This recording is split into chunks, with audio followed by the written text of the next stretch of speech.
kay Sara at saka kay no, paki-walk through nyo nga kami paano niluluto yung bidding. With your indulgence, Senator JB, para lang ma-educate tayo paano yung sino ba yung taker, sino ba yung negotiator.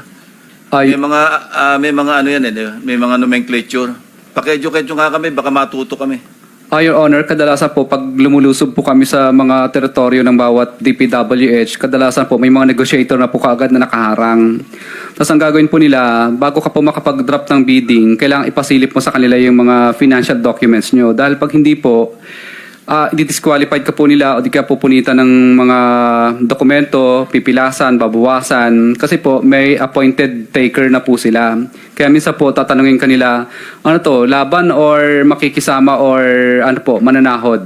So pag sinabing mananahod or makikisama, hindi ka po nila pipilasan at kasama ka pa doon sa share na hatian ng percentage po. So yung sahod, mabibigyan nyo, magpapatalo yun, pero meron na siyang kita. Opo, pero kailangan po, ipakita niyo po muna sa umpisa yung kanyang financial documents po.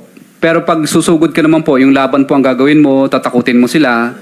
So, ang mangyayari po, ang i-disqualified ka po nila kaagad. At pag nanalo ka naman po, ang mangyayari naman po ay tatawagan ka po ng negotiator o di kaya minsan po, tatawagan ka na po ng district engineer po, pakikiusapan ka po. Para umatras po or pag hindi po, talagang mahihirapan ka talaga sa implementation, di ka rin po mananalo. Okay lang po, Your Honor, kung basahin ko lang po itong step by step. Okay, niya. sige. Para lang malaman din ng... andito si Secretary Bono, tsaka si Yusek Cabral, maski wala na sila. At least, malaman lang nila kung paano nagmamagic sa baba ba. Di ba? Yes po, Your Honor. It may be too late in the day, pero nothing's too late. Di ba, Secretary, no? Your Honor, part na rin po ito ng affidavit ko. Okay lang po, basahin ko po. Sa nasalihan po naming mga public bidding, may 2 o 3, may mga sumasali para sa Ang share na tinutukoy ko ay kumakatawan sa maliit na porsyento o pera na binibigay ng takers. Takers po ang nagbibigay noon para sa mga mga negotiator at saka sa mga bids and award committee. Ito ay kumakatawan sa bayad para sa pagsali at pagpapatalo ng ibang qualified na contractor sa mga bidding. Umaatras po yung mga bidders kasi po hindi naman talaga sila mananalo kahit anong gawin nila. Ginagawa ito upang magmukhang lehitimo ang nagiging proseso ng pagkuha ng project. Kung mapapansin ng mga mambabatas, makikita na halos dikit-dikit lamang ang presyo ng mga bid amount ng mga sumasali sa rig bidding at peking bidding na ito. Bago pa man magsimula ang dropping ng bids at opening na madalas ay naka-livestream sa YouTube at ay alam na ng mga contractors kung sino ang nakatagdang manalo.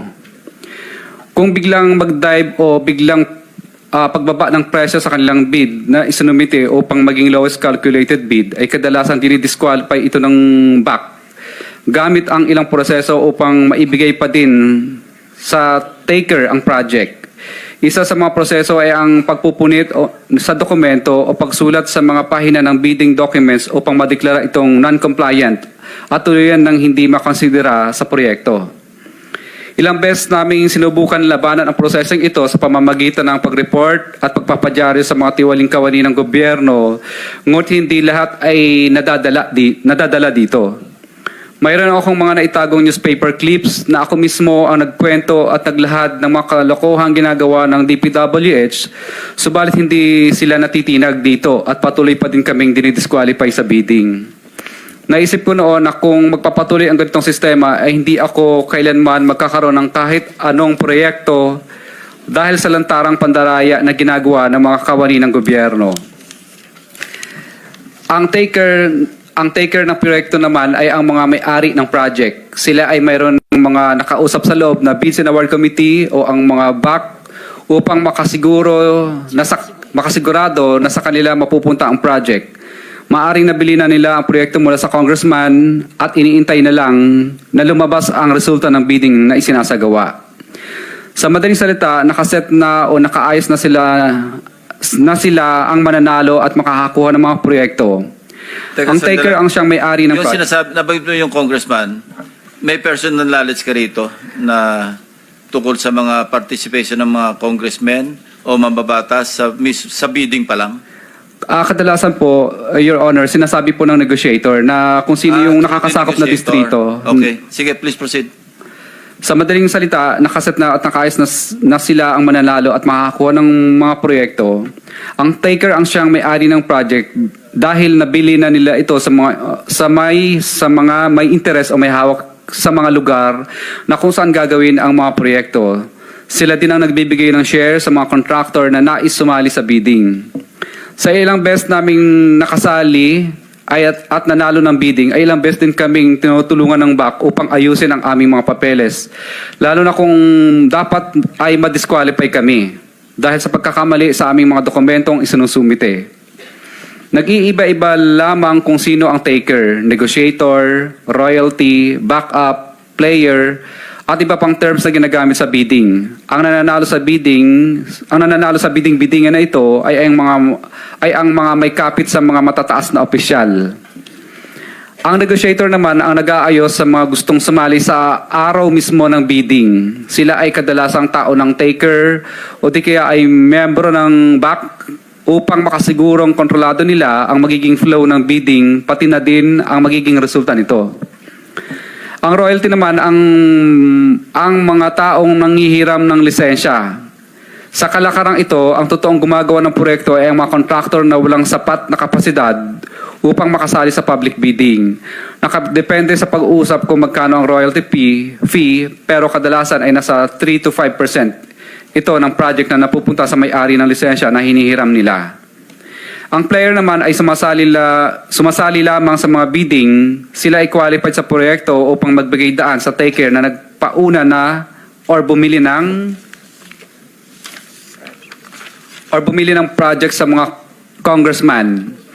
Kapalit nito ay tinatawag na share na agad-agarang nakukuha ng player upang magpatalo sa project at magmukhang lehitimo ang bidding o para magmukha siyang competitive bidding na naayon sa batas. Ang share ay kadalasang 1:1 or 1,000 per 1 million, depende sa naaprobahang budget ng kontrata.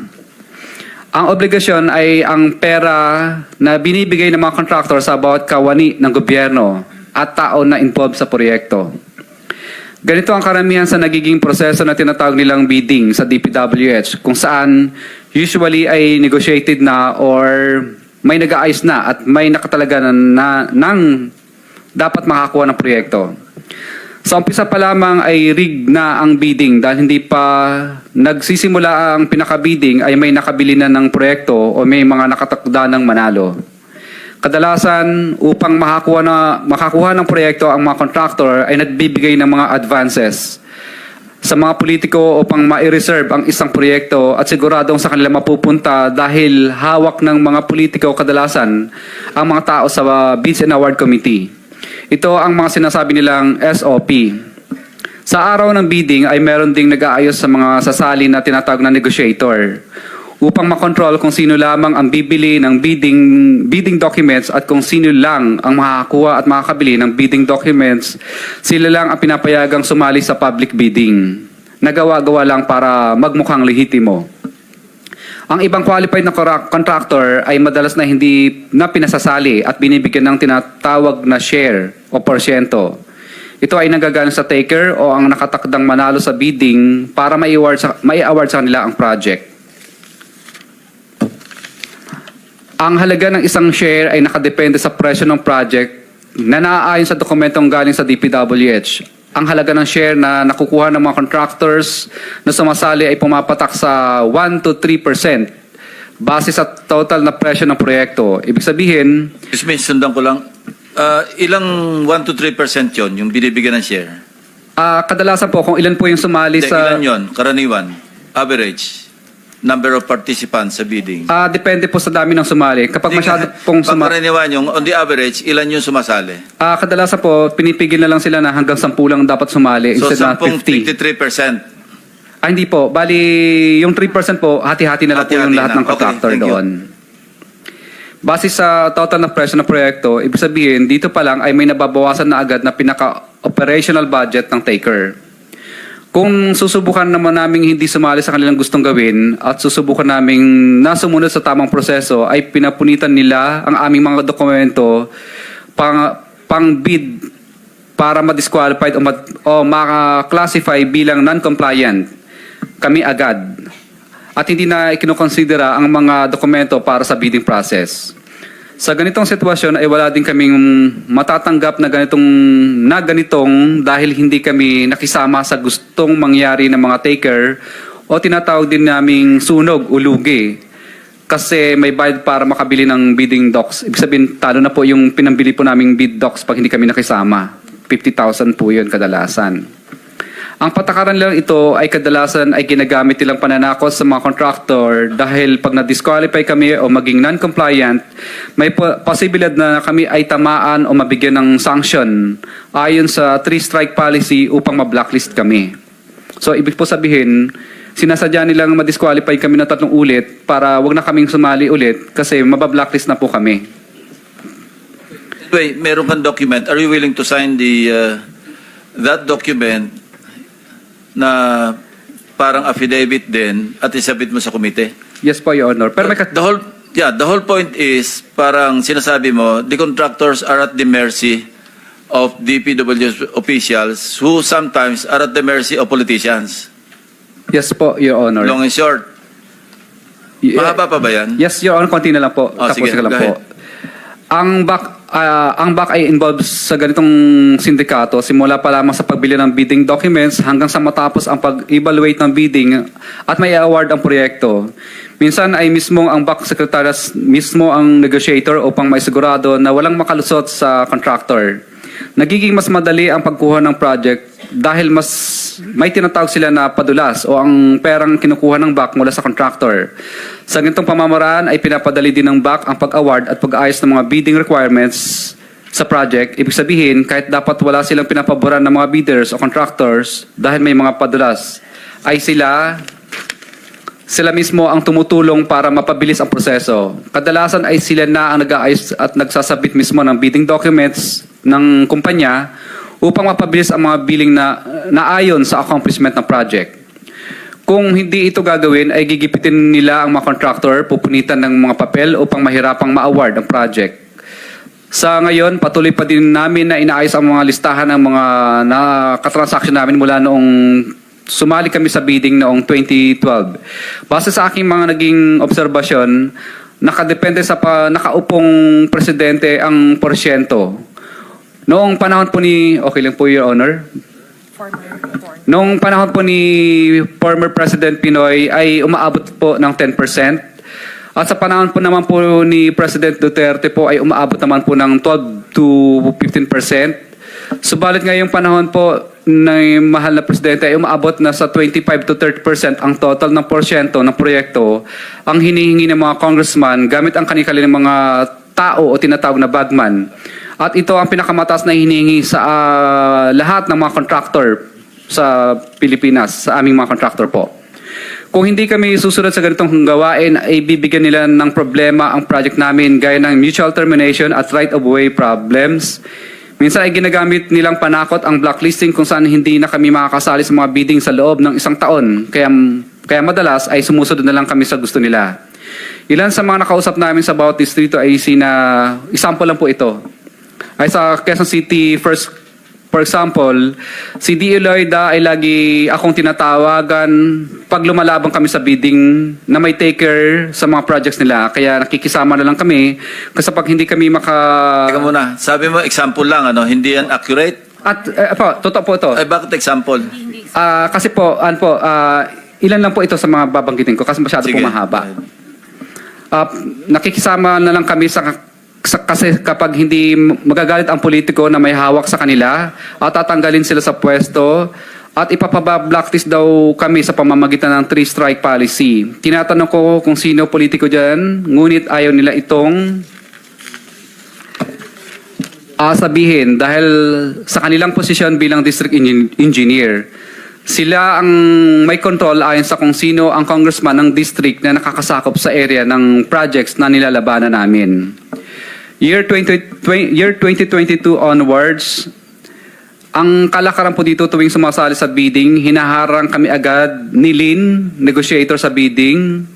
Kapag matigas ang ulo naming nagdadrop pa rin kami sa aming bids, kahit anong subok naming ayaw buksan ang financial bid na aming isinumite. Kapag nanalo sa bidding, matatanggal si D.E. Loida. Siya po mismo ang tumatawag sa akin para magpa-disqualify na lang kasi kapag hindi, gagawin di umano ng paraan upang madali o sa 3-strike policy. Para maiwasan naming ma-blacklist at magalit sa akin ang politiko na may-ari ng mga projects, tinatanong ko sino ang mga politiko ng district ng mga congressman na nagpapabidding sa DPW's Quezon First Deo. Quezon City first. DPW's Quezon City First Deo. Sa DPW's Quezon City Second Deo naman, ganun din ang bidding dito sa panahon ni D.E. de Bonadera, year 2022 onwards, na sinundan naman ni D.E. Protesta, wala din masyadong bidding. Kasi kapag sumasali kami, disqualified agad at papakiusapan ka ng negotiator na umatras kasi may taker na rin mga politiko dito. Kung kanino galing ang projects. Gaya ng Quezon City First Deo, 3-strike policy din ang panakot nila. At magagalit daw di umano ang mga politiko sa DE kapag nanalo kami at tatanggalin sila sa pwesto.